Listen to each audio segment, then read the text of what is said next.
Dag. Hvad vil du fortælle om i dag, Lars? I dag vil jeg gerne fortælle om, på vores balance, hvordan den kan udvikle sig, som tiden går. Og jeg vil gerne vise, at den til enhver tid balancerer. Det vil sige, at aktiv og passiv er lige store. Der er lige mange penge på begge sider. Uanset hvad der ellers får ske af økonomiske transaktioner, så balancerer den.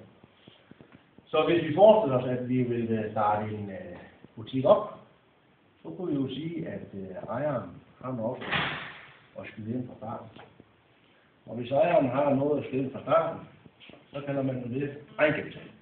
Ja. Så det kan vi skrive over. Det står der passiv her, fordi det andet ord for passiv, det kunne være, eller det er gæld.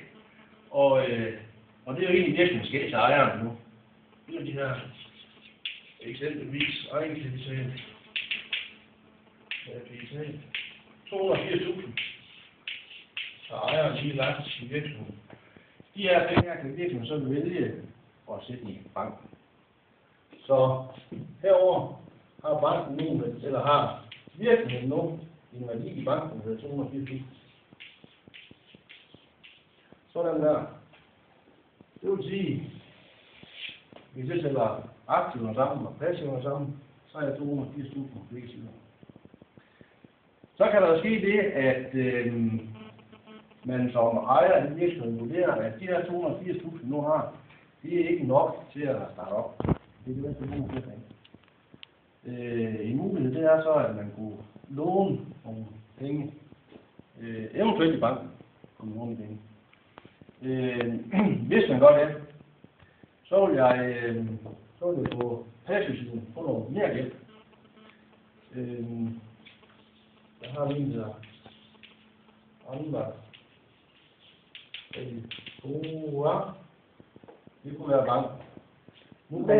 Nu bruger du et ord, jeg ikke er helt sikker på, jeg kender. En kreditor, hvad er det for noget? Ja,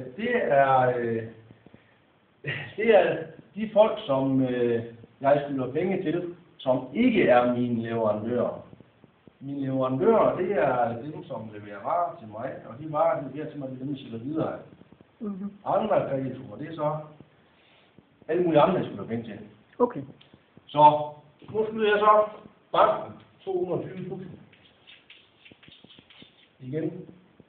Det her, det er en gæld. Så står den over på det passive side her. Nu kan jeg så vælge at sige, at de 220.000, de har lånt i banken. Dem kan jeg så lade stå i banken. Sammen med de 280.000 her i form. Så nu er der så 500.000 på min bankkonto. Så de 280 der, de er lige blevet til 500.000. Sådan der.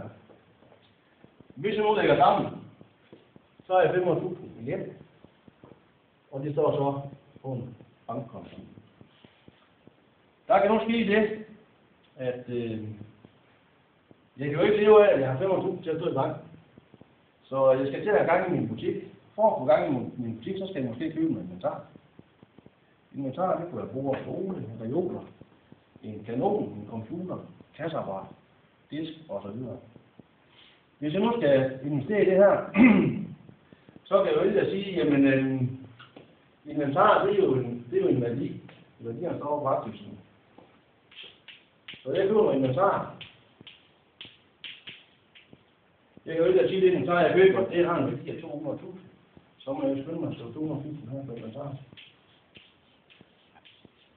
Det skal jeg betale for det der. Hvordan kan jeg gøre det? Jeg har 500.000 til at stå på min bankkonto. Jeg kunne jo tage 200.000 dem og betale. Så det gør jeg så. Så har jeg ikke 500.000 længere. Så har jeg kun 300 tilbage.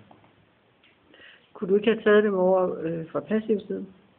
Jo, så har jeg jo øget min gæld. Det kunne jeg godt. Jeg kunne eventuelt have lånt 200.000 yderligere i banken. Så er jeg på 24.000 til at stå der.